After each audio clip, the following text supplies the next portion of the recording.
사도들의 손을 통해서 표적과 기사가 일어났습니다. 많은 유대인들이 그 표적과 기사를 보면서 하나님을 보게 됐고 예수 그리스도를 영접하여 그리스도인이 되고 있었습니다. 이런 모습들을 보게 된 대제사장 또 사두개인들의 당파는 마음의 시기가 일어났습니다.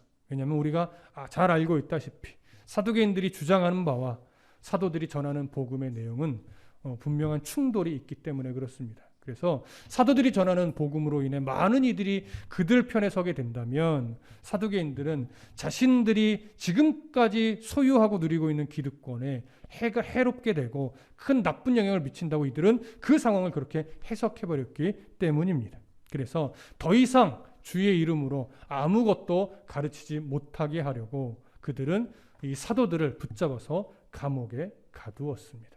그리고 다음날 신문에서 어떻게 해서든지 이들을 죽이든지 더 이상 예수의 이름으로 아무것도 전하지 못하게 하려는 심산이었죠. 하지만 그날 밤 주의 사자는 이들을 그 삼엄한 감옥에서 너무나 초자연적으로 그들을 끌어냈고 그들에게 도망가거나 숨게 하는 것이 아니라 성전으로 가서 복음을 전하게 했습니다. 하나님의 인도하심 가운데 사도들은 두려워하지 않고 성전으로 가서 복음을 전하고 있을 때 이 산헤드린 공회는 이들이 감옥에서 나간 사실을 전혀 모르고 있었죠. 뒤늦게 알게 됐지만 그들은 어디로 갔는지 알 수 없었습니다. 하지만 성전에서 복음을 전하고 있다라고 하는 이 소식을 듣고 나서 그들은 다시 성전으로 가서 사도들을 붙잡아 왔습니다. 그리고 그 사도들을 붙잡아 와서 신문을 하자 사도들은 전혀 두려워하지 않고 내가 사람의 말을 듣는 것보다 하나님 말씀을 듣는 것이 옳다라고 담대하게 그 앞에서 외치면서 우리들은 그리스도의 증인이라는 사실 또한 담대하게 선포했습니다. 이 말을 듣는 공회의원들은 크게 분노하게 됐습니다. 그들의 반응을 오늘 성경을 통해서 살펴보겠습니다. 자, 33절 함께 보시죠. 33절 함께 읽습니다. 시작. 그들이 듣고 크게 노하여 사도들을 없이 하고자 할세. 자, 여기 보면 이 산헤드린 공회 의원들의 분노를 어떻게 표현하냐면 크게 노하였다 이렇게 표현을 합니다. 이 크게 노하였다로 번역된 헬라어의 느낌은 어떤 느낌이냐면 톱으로 가르다라고 하는 뜻을 갖고 있는 단어예요. 매우 잔인한 그런 뉘앙스를 갖고 있습니다. 따라서 현재 산헤드린 공회의 의원들, 특히 사두개파의 의원들은 이 사도들의 말을 듣고 나서 얼마나 분노했는지, 이 분노가 단순하게 화가 치밀어 오르는 수준을 넘어서 살기가 가득한 분노에 지금 빠져버린 거예요. 그러니까 이들의 마음속에 이제 어떤 결정을 이미 마음 안에서 해버렸어요. 이들을 죽여야 되겠다. 어떤 논리적으로 이들의 죄를 입증하는 건 지금 중요하지 않아요. 이들이 죄가 크든 작든 지금 이들은 이미 마음속에 어떤 결정을 한 거예요? 이들을 죽여야 되겠다. 이미 결정을 내려버린 겁니다. 그래서 33절 중간에 무슨 표현이 더 들어가요? 사도들을 없이 하고자 할세. 죽여야 되겠다 마음만 품은 것이 아니라 이미 그들 안에는요 결정이 된 거예요. 그러니까 더 이상 신문은 의미가 없어요. 이미 그들의 감정적으로 이들에 대한 분노가 컸고 살기가 가득했고 이미 어떠한 증거가 나오든 안 나오든 사도들을 죽이기로 이들 안에 잠정적으로 이미 결정이 내려진 거예요. 그러니 보십시오. 사도들의 입장에서는 가장 큰 위기에 놓인 거예요. 왜냐? 상황이 중요하지 않아요. 증거가 중요하지 않아요.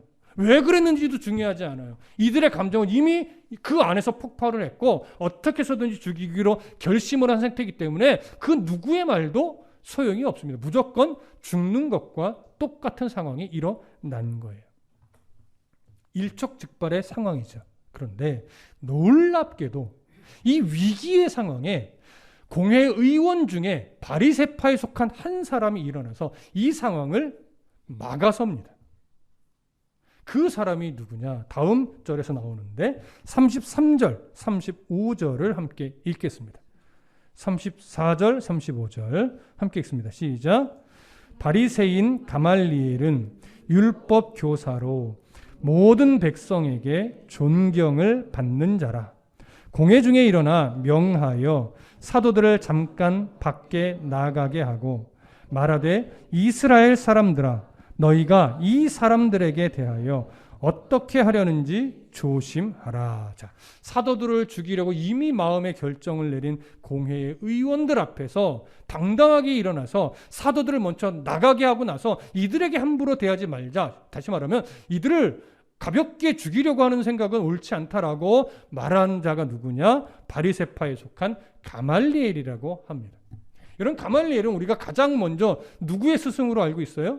사도 바울의 스승으로 알고 있습니다. 하지만 가말리엘은 바울의 스승이기도 하면서도 모든 이스라엘 백성들에게 큰 존경을 받고 있던 율법 교사, 그러니까 율법 선생이었어요. 그리고 이 가말리엘은 힐렐 학파라고 하는 이 당파에 속한 사람이었는데 당시 바리새파에서 율법을 기준으로 큰 신학적 줄기가 두 줄기였습니다. 하나는 샴마이 학파이고 하나는 힐렐 학파였는데 이 힐렐 학파에 속한 가말리엘이었어요. 근데 대부분 역사가들의 견해를 보면 힐렐 학파는 힐렐이라고 하는 인물이 유대교의 전승을 이렇게 정리하면서 체계화시키면서 새 창시된 학파인데 그 창시자가 힐렐이라고 하는 사람, 이름을 따라서 지은 학파 이름인데 그 힐렐의 손자가 바로 가말리엘이다라고 많이들 기록을 합니다. 그래서 힐렐의 손자로 보는 것이 대부분의 정설이기도 합니다. 자, 이렇게 힐렐 학파의 창시자이며 힐렐 학파의 계승자로 많은 이들에게 존경을 받고 있던 가말리엘은 당시 유대 사회에서 가장 명예스러운 자에게 붙여지는 칭호가 있는데 랍반이라고 하는 칭호가 있습니다. 그 칭호를 가장 먼저 받은 인물이 바로 또 가말리엘이라고도 이엘이기도 해요.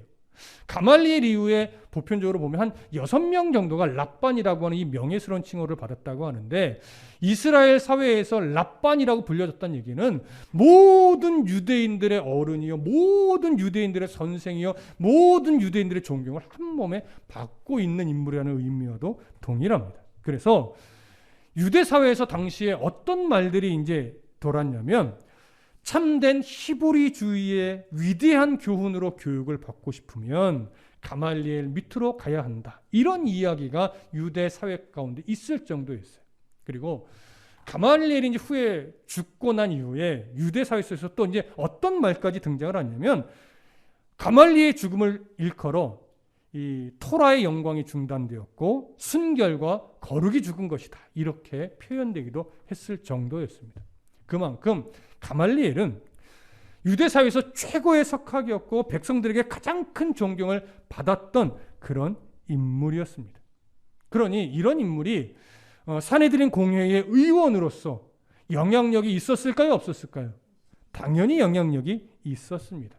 그래서 그 살기 가득한 공회의원들 앞에 당당하게 가말리엘이 일어나서 사도들을 일단 나가라고 명할 수도 있었던 것이고 그 모든 사내들인 공회의원들의 앞에서 당당하게 이 사람들에 대해서 우리가 함부로 하지 말자라고 말할 수 있었던 겁니다.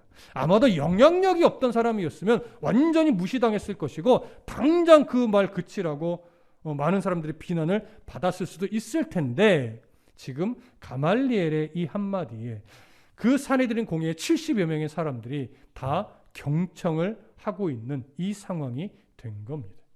자, 그러면 그 가말리엘이 이제 무엇이라고 이야기를 하느냐 함께 보겠습니다. 36절과 37절입니다. 자, 함께 읽습니다. 시작.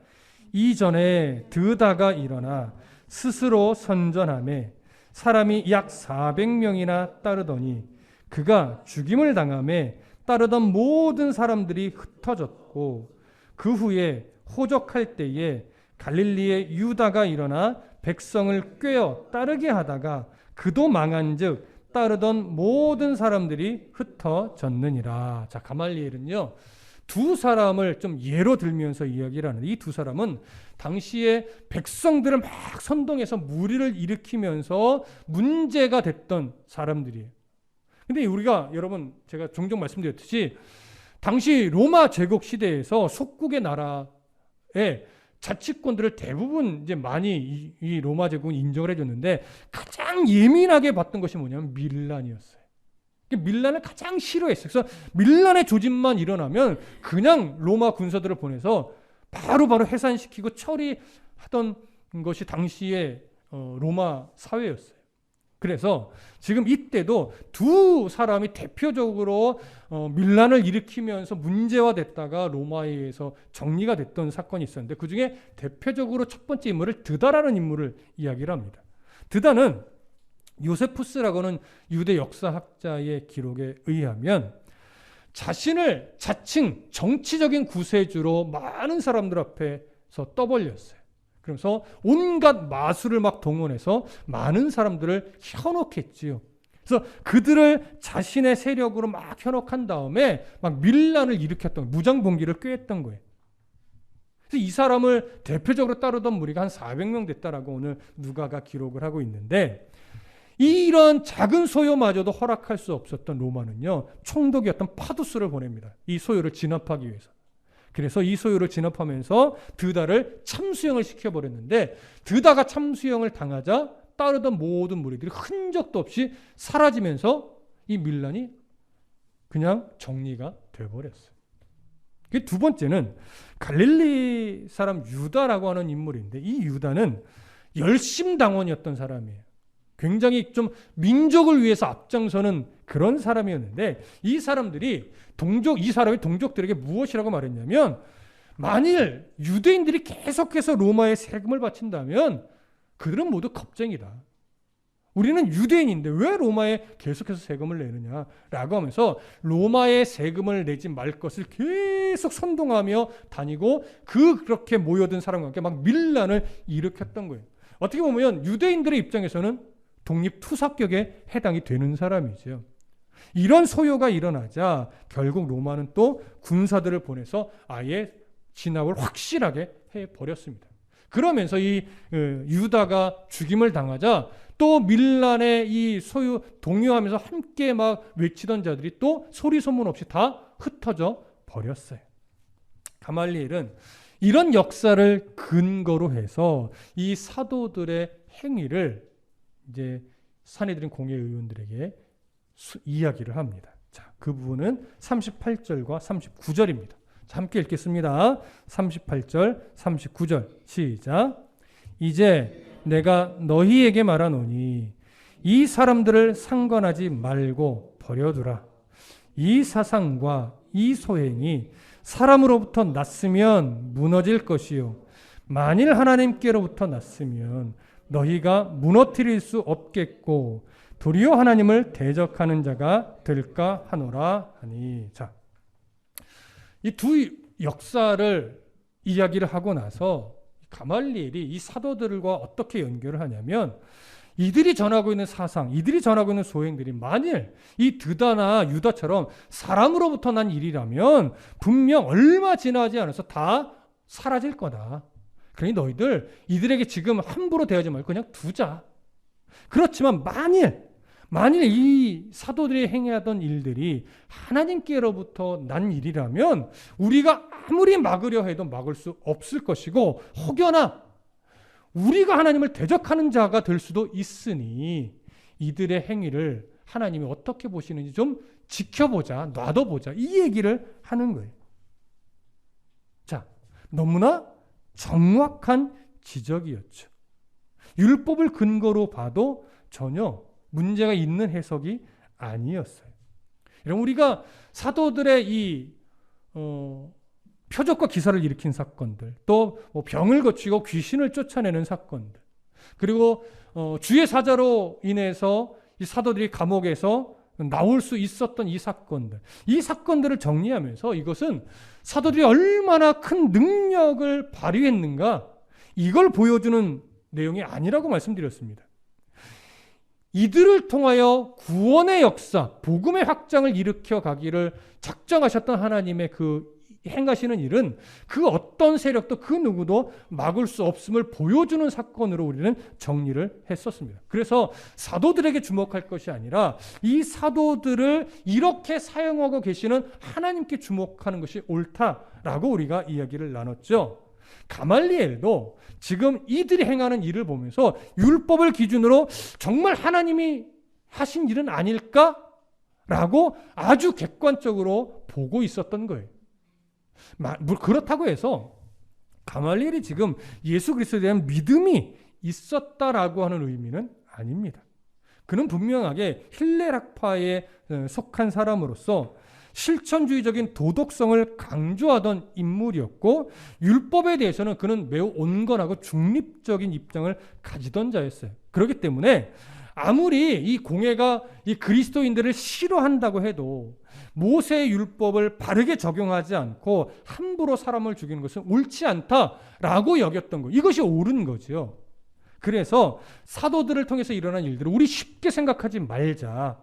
정말 신이 아니고서는 일으킬 수 없는 일들을 행했으니 우리가 섣불리 판단하지 말고 그들이 정말 사람에 의해 일어난 일인지 하나님께서 정말 일으키신 일인지 우리가 한번 두고 보자. 그러니 이들을 죽이지는 말자. 이렇게 이야기를 한 거예요.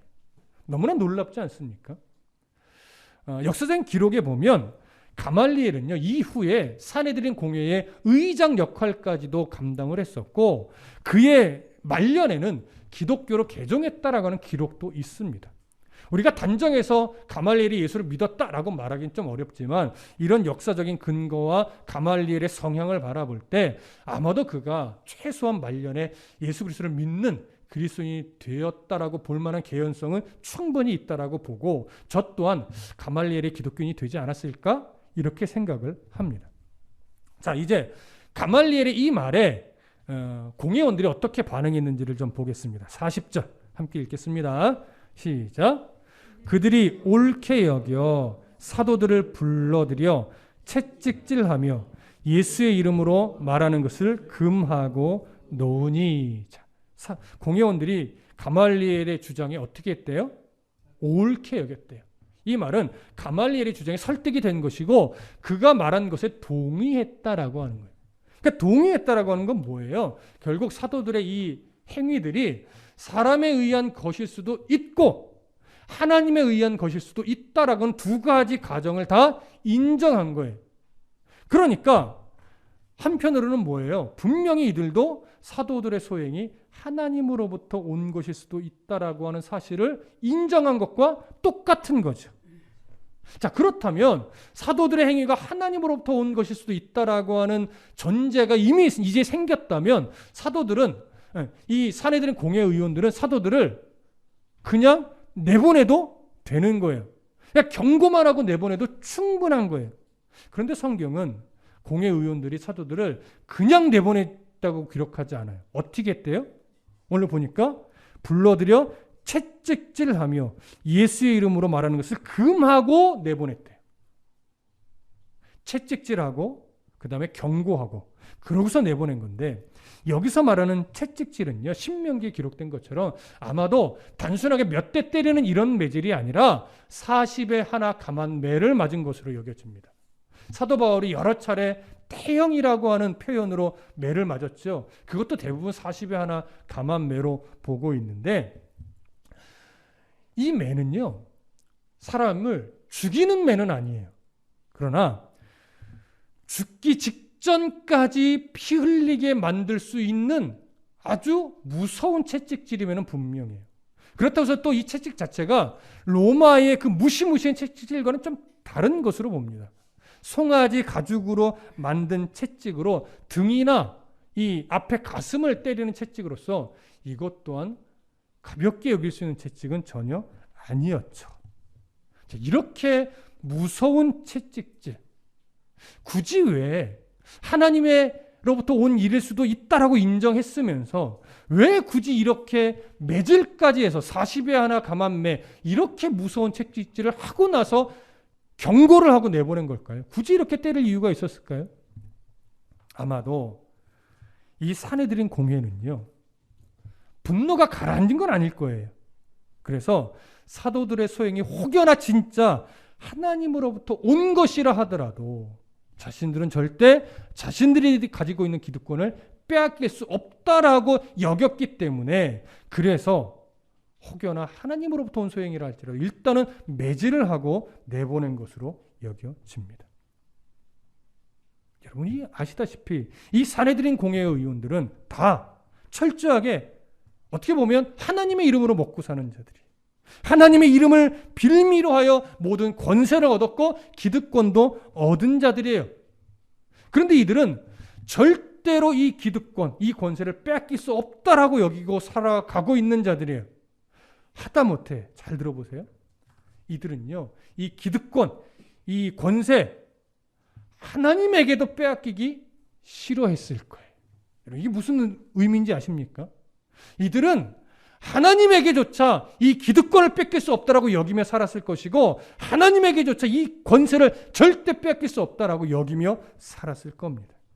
이것이 지금 현재 산헤드린 공회 의원들의 모습이고, 특히 사두개인들에게 집중된 모습이기도 합니다.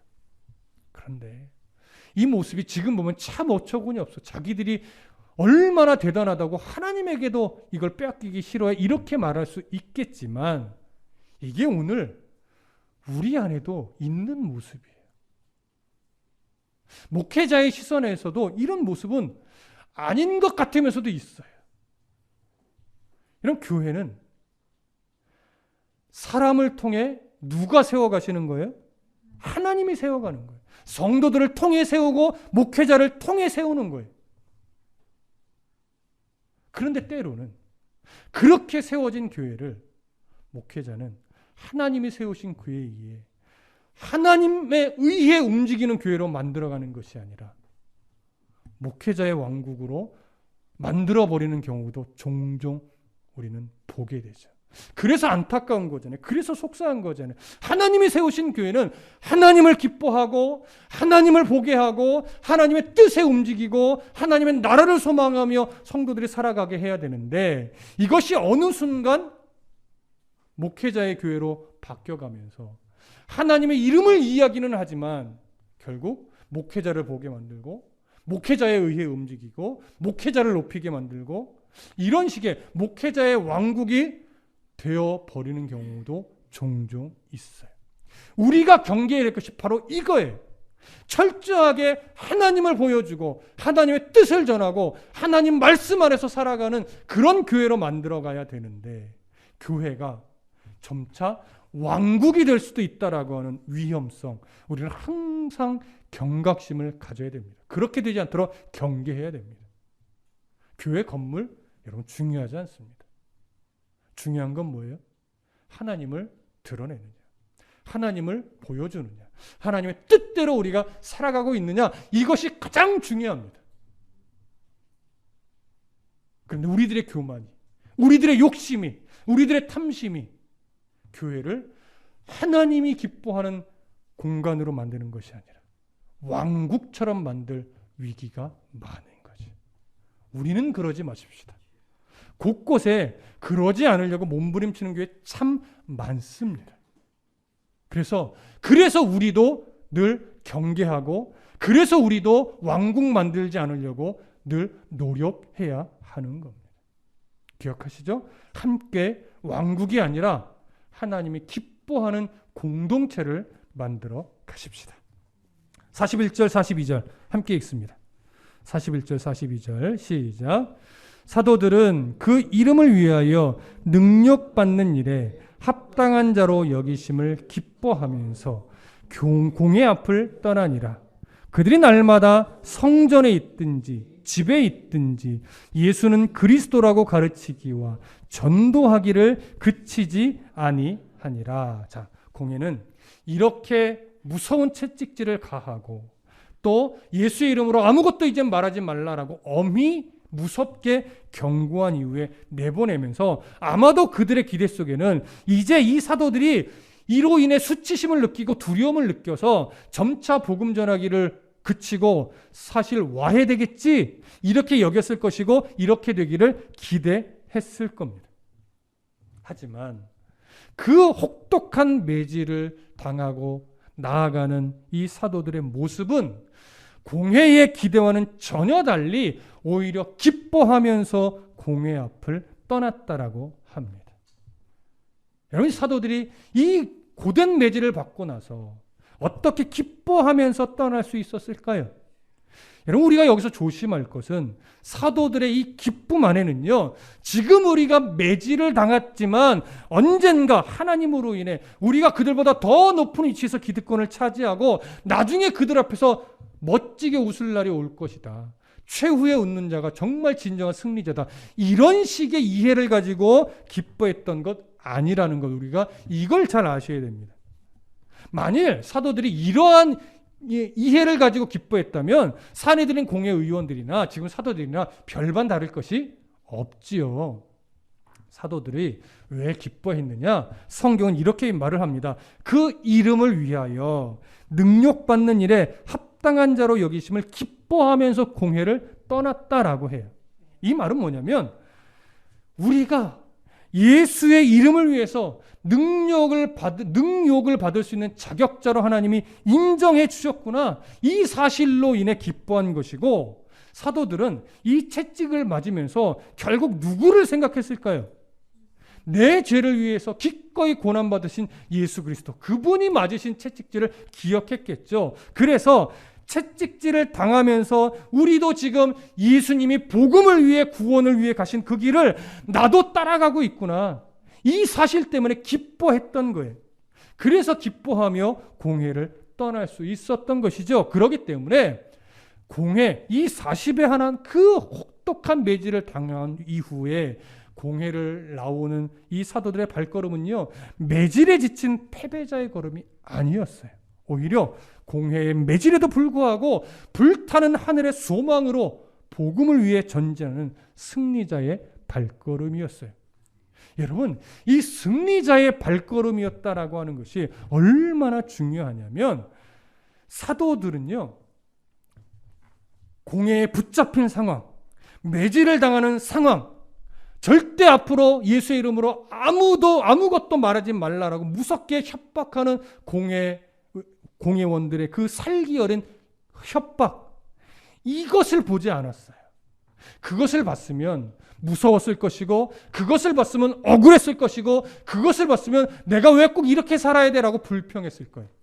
그런데 그들은요, 이 상황 속에서 상황을 보지 않고 이 상황 위에서 구원의 역사를 이루어 가시는 하나님을 봤어요.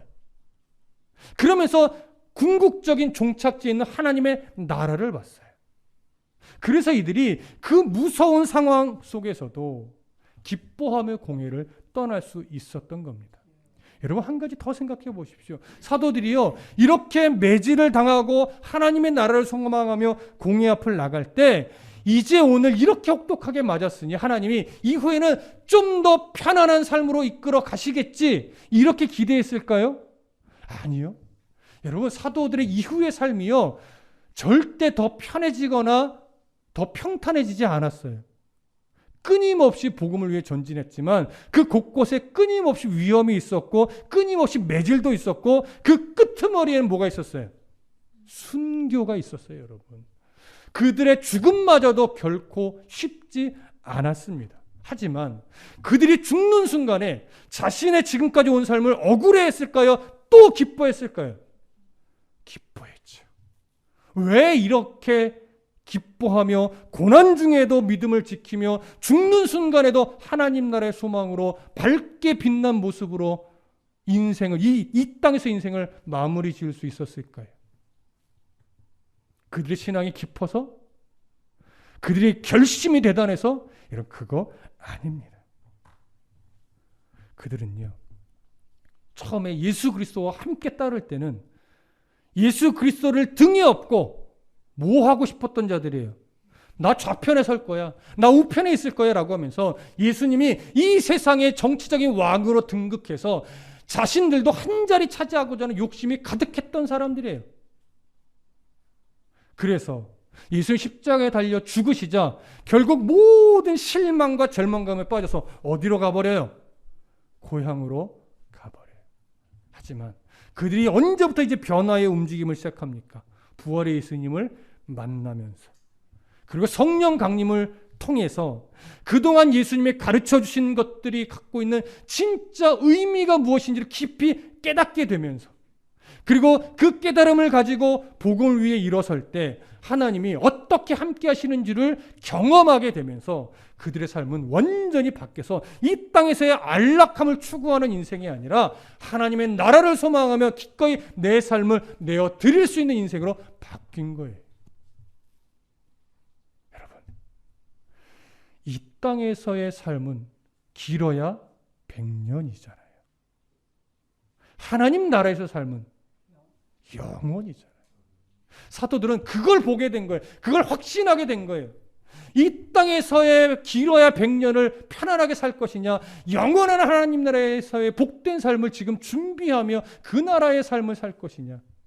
여러분, 하나님 나라에 대한 소망, 이 확신이 없으면 우리는 어쩔 수 없이 이 땅의 시선을 두고 살아갈 수밖에 없어요. 이 땅에서 편안하게 사는 것, 이 땅에서 좀 안락하게 사는 것, 이 땅에서 좀 더 부유하게 사는 것, 이 땅에서 좀 어깨 피고 사는 것, 이것이 인생의 소망이 될 수밖에 없는 거예요. 하나님 나라에 대한 확신이 없으면. 하지만 하나님 나라의 소망이 확실하면 이 땅에서의 어려움과 이 땅에서의 억울함과 이 땅에서의 고난은 결국 내가 가야 할 본향인 하나님 나라를 드러내는 기회이고 도구가 되는 거예요. 그래서 연약하고 보잘것없지만 이 힘겨운 세상살이를 통해서 내가 어떻게 살아내는지의 모습이 결국 뭐냐면 내가 하나님의 나라가 분명히 존재함을 드러내는 증거가 되는 거죠. 내 삶이. 이것을 오늘 본문에서는 능력받는 일에 합당한 자로 여기심을 기뻐했다라고 말하는 거예요. 여러분, 현실의 삶이 결코 넉넉하지 않잖아요. 얼마나 무겁습니까? 얼마나 억울한 일 투성이입니까? 얼마나 힘겹습니까? 현실이라는 무게가 이렇게 무겁지만 우리가 그리스도인으로서 살아내려고 몸부림치는 것은 뭐냐면 그렇게 살기를 하나님이 원하시고 그렇게 살아내려고 애쓸 때 하나님이 우리를 통해 하나님의 나라가 있음을 드러낸단 말이에요. 누군가에게 자꾸 꼭 뭐 세계 복음의 역사, 선교의 역사 뭐 이렇게 거창한 이름 들먹거리지 않아도 나의 자그마한 이 일상 하나가 하나님은 우리를 통해 하나님의 나라를 증거하신단 말이에요. 내가 예수 믿어야 되게 입을 벌려 말하지 않아도 내가 그리스도인답게 살아가려고 애쓸 때 하나님은 나의 삶을 도구 삼아 그렇게 증거해내세요. 그러니까 여러분, 현실이 힘들어도 내가 이 현실을 통해서 하나님을 드러내려고 정말 소망을 갖고 애쓰고 있다면 우리 또한 사도들처럼 오늘 이 현실 속에서 능력받는 일에 합당한 자로 여기심을 기뻐하면서 하루를 살아낼 수 있는 거예요. 이게 천국 소망을 가진 자의 당당함입니다. 그래서 이런 당당함을 가진 사도들이 42절에서 뭐라고 말해요? 그들이 날마다 성전에 있든지 집에 있든지 예수는 그리스도라고 가르치기와 전도하기를 그치지 아니하니라. 복음이 중심이 되는 삶을 살았다는 얘기예요, 결국은. 그러니까 결국 오늘 우리들도 복음이 중심이 되는 삶을 우리도 살아가려고 애쓴다면 우리 또한 누구처럼 살아가고 있는 거예요? 사도처럼 살아가고 있는 거예요. 저도 사도처럼 살아가야 하는 자들이고 여러분들도 사도처럼 살아가야 하는 자들입니다. 그러니 이제 오늘 우리가 마음에 결심해야 될 것은 뭐냐면 상황에 지지 말고 하나님 나라 소망하며 내가 기뻐하는 삶을 살자. 현실의 무게에 속지 말고 늘 하나님 앞에 감사하며 내 삶이 증인의 삶이지, 이런 결심으로 살아내자. 어떠한 상황이 내 앞에 일어난다 할지라도 모든 상황 속에서 주님과 동행하기를 결심하는 성도가 되자. 주님을 찬양하는 그 자리에 하나님의 나라가 설 것이다. 주님으로 인하여 기뻐하는 그 자리에 하나님의 나라가 세워진다. 이런 소망으로 오늘 결심하는 그런 시간이 되었으면 좋겠습니다. 오늘 찬양을 한 곡 부를 거예요. 우리가 그래도 종종 불렀던 모든 상황 속에서 주를 찬양할지라, 이 찬양을 오늘 이 설교 결론처럼 마음에 새기시고 우리 찬송하고 또 마음에 결심하면서 하나님 앞에 잠시 기도하는 시간을 갖도록 하겠습니다. 여러분, 모든 상황 속에서 주님을 구하고 주님이 나의 가장 큰 상급임을 인정하면서 주의 얼굴을 구하는 여러분 그런 시간이 되기를 소망합니다. 함께 찬송하고 기도하겠습니다.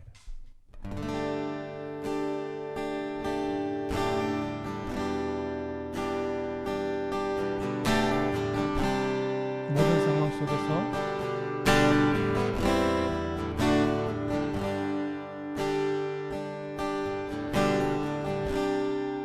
모든 상황 속에서 주를 찬양할지라 주를 찬양할지라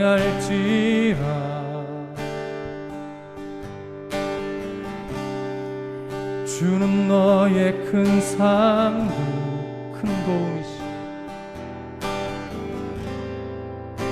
큰 도움이시라 믿음의 고백으로 주의 얼굴 구할 주의 얼굴 구할 때 주의 영을 부어주옵소서.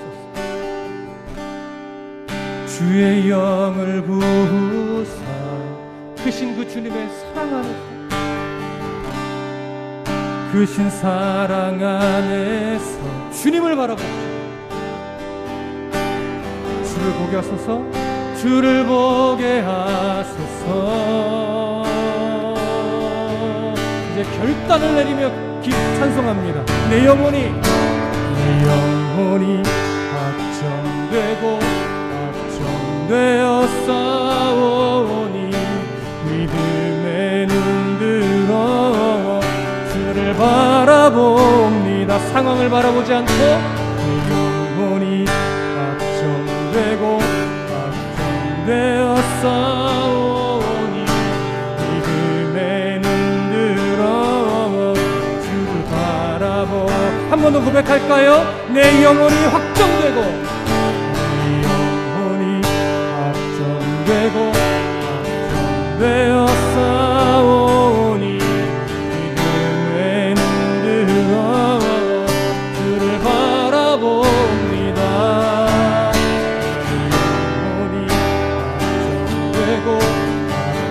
되어 싸우니 믿음에 눈들어 주를 바라봅니다. 주를 찬양할 때 주의 나라 힘이 임했네. 주의 영원한 나라 보게 하소서. 내 영혼이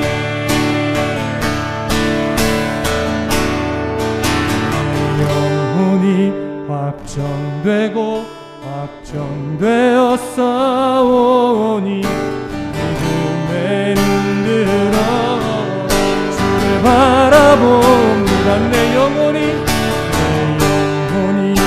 확정되고 확정되어 믿음에 눈들어 주를 바라보 한 번만 더 고백합니다. 내 영혼이 확정되고